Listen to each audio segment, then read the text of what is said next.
గురుదేవుల యొక్క పాద పద్మ యుగళానికి సవిని నమస్సులు సమర్పణ చేసుకుంటూ, దేవీ మాహాత్మ్యం మార్కండేయ పురాణంలో చెప్పబడింది. దీనినే చండీ సప్తసతి అని, దుర్గా సప్తసతి అని, దేవీ సప్తసతి అని కూడా పిలుస్తూ ఉంటారు. కొన్ని ఉపాసనా సాంప్రదాయాల్లో నవసతి అని కూడా అంటారు. కొన్ని సాంప్రదాయాల్లో 700 మంత్రపూరితమైన శ్లోకాలను పారాయణ చేస్తే, మరికొన్ని సంప్రదాయాల్లో 900 మంత్రపూరితమైన శ్లోకాలను పారాయణ చేస్తారు. ఏది ఏదైనా సారం మాత్రం ఒక్కటే. అది అమ్మవారి యొక్క దివ్య కథ. అమ్మవారు ఏ ఏ రూపాలతో రాక్షస సంహారం చేసేరో చెప్పేటువంటి కథే ఈ దుర్గా సప్తశతి.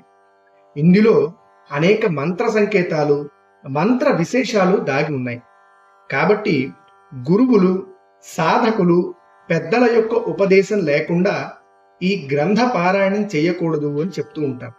కానీ ఇందులో చెప్పబడిన అమ్మవారి యొక్క కథ తెలుసుకోవడంలో ఎటువంటి దోషం లేదు. కాబట్టి ఇప్పుడు ఈ దేవీ మహాత్మ్యంలో చెప్పబడ్డ అమ్మవారి యొక్క రూపాల గురించి తెలుసుకునే ప్రయత్నం చేద్దాం. చాలా మంది చండీ, దుర్గా అనగానే ఉగ్ర దేవతలని అనుకుంటారు. తల్లి మనదే అయినప్పటికీ తప్పు జరిగినప్పుడు దండిస్తుంది. అందుకే ఆ తల్లి ఉగ్రత్వాన్ని, దయాస్వరూపాన్ని రెండిటినీ ధరిస్తుంది. దుష్ట శిక్షణ, శిష్ట రక్షణ కోసం అవతరించినప్పుడు ప్రచండత్వంతోనూ విభిన్నమైన ఆయుధాలను ధరిస్తుంది. ఆ ఆయుధాలు ధరించిన దేవీ స్వరూపాన్ని ధ్యానించడం వలన మనకి రక్షణ కలుగుతోంది అని తెలియజేస్తోంది చండీ సప్తశతి. మార్కండేయ మహర్షి తన శిష్యులలో ఒకరైన భావురికి అమ్మవారి యొక్క దివ్య చరిత్రను చెబుతూ, అమ్మవారి మహత్వ తెలుసుకోవాలంటే మొట్టమొదటిగా 14 మనువుల్లో ఒకరైన సావర్ణి మనువు చరిత్ర తెలుసుకోవాలి అని చెప్పాడు. ఆ సావర్ణి అనే మనువు 14 మనువుల్లో 8వ వాడు. అతను అమ్మవారి యొక్క విశేషమైన అనుగ్రహం వలన మనువు అయ్యాడు. కాబట్టి మనం కూడా అతని కథ నుండే ప్రారంభించుకుందాం. పూర్వం సార్వోచ శమన్వంతంలో సురధుడు అనేటువంటి ఒక మహారాజు ఉండేవాడు. ప్రజల్ని కన్నబిడ్డలలా చూసుకుంటూ రాజ్యపాలన చేసేవాడు. కానీ దురదృష్టవశాత్తు కోలా విధ్వంసులు అనే శత్రువుల ద్వారా ఓడింపబడి తన రాజ్యంలోనే ఎటువంటి అధికారము లేకుండా సామాన్యుల వలె మిగిలిపోయాడు. చేసేదేమీ లేక వేటకు వెళతాను అని చెప్పి అరణ్యంలోకి వెళ్ళిపోయాడు. కొంత దూరం వెళ్ళాక సుమేధ అనే మహర్షి యొక్క ఆశ్రమం కనిపించింది. వారి ఆతిథ్యాన్ని స్వీకరించి అక్కడే ప్రశాంత జీవితం గడపాలి అని నిర్ణయించుకొని ఆశ్రమంలోనే ఉండిపోయాడు. కానీ మనస్సులో మాత్రం రాజ్యం కోసం, ప్రజల కోసం ఆలోచిస్తూనే ఉండేవాడు. తాను సంపాదించిన ధనాన్ని శత్రువులు దుర్వినియోగం చేస్తున్నారేమో, ప్రజలు ఇక్కట్లు పడుతున్నారేమో అని ఆలోచిస్తూ ఉన్న సురధునికి అక్కడే మరొక వ్యక్తి ఎదురయ్యాడు. అతన్ని చూసిన సురధుడు, ఎవరు నువ్వు? నాలాగే ఏదో దిగులుతో ఉన్నట్లున్నావు అని అడిగాడు. అప్పుడు ఆ వ్యక్తి, నా పేరు సమాధి. నేను ఒక వ్యాపారిని. ధర్మంగా వ్యాపారం చేసి సంపాదించిన ధనాన్ని నా కుటుంబానికి ఇచ్చాను. కొడుకులు పెద్దవారయ్యాక నా మాట పట్టించుకోవడం మానేసి వారికి వచ్చినట్లుగా వారు చేస్తున్నారు. చేసేదేమీ లేక భార్యాపుత్రులకే ధనమంతా అప్పచెప్పేసి ఏకాకినై ఈ ఆశ్రమానికి చేరాను. కానీ నా మనసంతా కుటుంబం గురించి ఆలోచిస్తూ ఉంది అని చెప్పాడు. వారు సత్ప్రవర్తనతో వ్యాపారం చక్కగా చేస్తున్నారో లేదో, లేదంటే దుర్మార్గులుగా మారిపోయారేమో అని మనస్సులో పదే పదే ఆలోచిస్తున్నాను. తండ్రి అని కొంచెం కూడా ఆలోచన లేకుండా ధనం మీద ఆశతో వారు నన్ను వదిలిపెట్టారే అని బాధపడుతూ నేను మాత్రం వాళ్ళ మీద మమకారాన్ని వదలలేకపోతున్నాను అని అన్నాడు. అది విన్న సురధుడు, ఓ సమాధి, నువ్వు అన్నది నిజమే. నా మనసు కూడా నీలాగే ఆలోచిస్తున్నది. ఇది ఏది శాశ్వతం కాదు అని మన మనసు చెబుతున్నా పదే పదే అవే ఆలోచనలు వస్తున్నాయి. దీనికి పరిష్కారం ఏమిటి అంటే మనం ఇక్కడున్న ఋషిని అడిగి తెలుసుకుందాం అని సురధుడు, సమాధి ఇద్దరూ కూడా ఋషి అయినటువంటి సుమేధ దగ్గరకు వెళ్ళి, మహర్షి, మేము ఎంత ప్రయత్నిస్తున్నా ఈ మాయ నుండి బయటపడలేకపోతున్నాం. ఇది మాయా అని మాకు తెలుస్తోంది, కానీ ఆ మాయను జయించలేకపోతున్నాం అని అడిగారు. అది విన్న సుమేధ ఒక చిన్న చిరునవ్వు నవ్వి, జ్ఞానులమని అనుకునే వారికి కూడా మోహం కల్పించి ఈ జీవన చక్రంలో తిప్పుతున్నది ఎవరో ఆమె మహామాయ ఆ మాయ కల్పిస్తున్నది ఎవరో వారే తొలగించాలి. ఆ మహామాయ అయినటువంటి జగన్మాతను ఆశ్రయించినటువంటి వారు రకరకాల మోహాల నుండి బయటపడతారు అని తెలియజేశాడు. వెంటనే సురధుడు మహామాయ ఎవరు, ఎప్పుడు పుట్టింది, ఆవిడ ఏం చేసింది అనేటువంటి ప్రశ్నలు వేశాడు. ఓ రాజా, మహామాయకు జనన మరణాలు లేవు.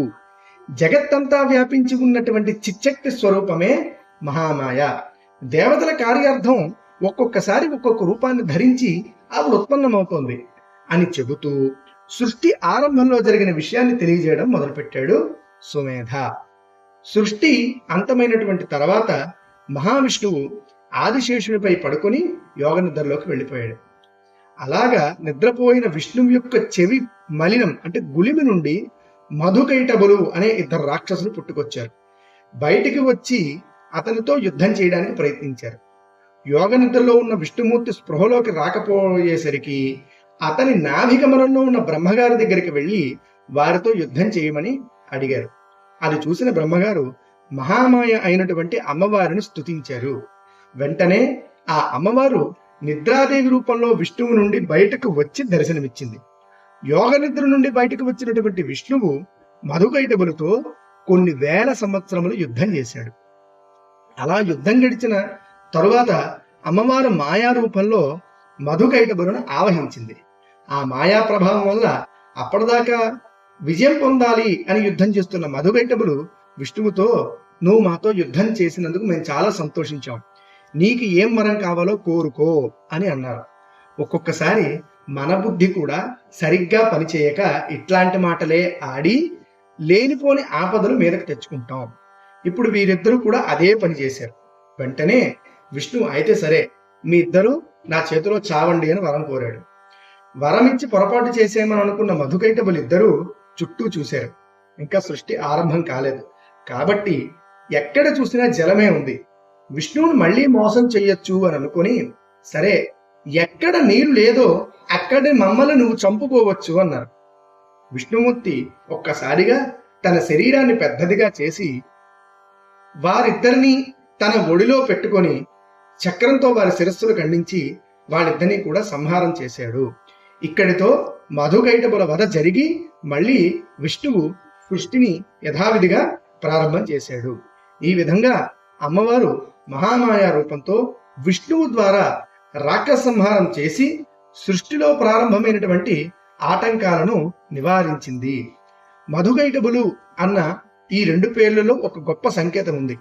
మధువు అంటే తీపి అని, కైటభము అంటే కీటకం అని అర్థం.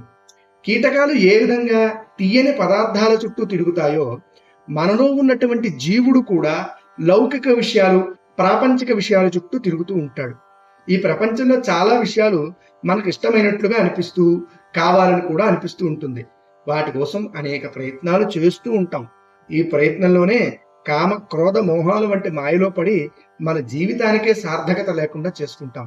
కాబట్టి మనం కూడా మహామాయా స్వరూపుడైనటువంటి ఆ జగన్మాతను ఆరాధిస్తే మనకు కావలసినటువంటి ఇహపరాలను ఇస్తూ మనల్ని కామక్రోధాది మోహాది మాయలలో పడకుండా రక్షిస్తుంది అని ఈ కథ ద్వారా మనం తెలుసుకుంటూ అమ్మవారి యొక్క అనుగ్రహానికి అందరం పాత్రులవ్వాలి అని మనసా వాచా కర్మణ ఆ పరాశక్తిని ఆరాధించుకుంటూ సర్వేజన సుఖినో భవంతు.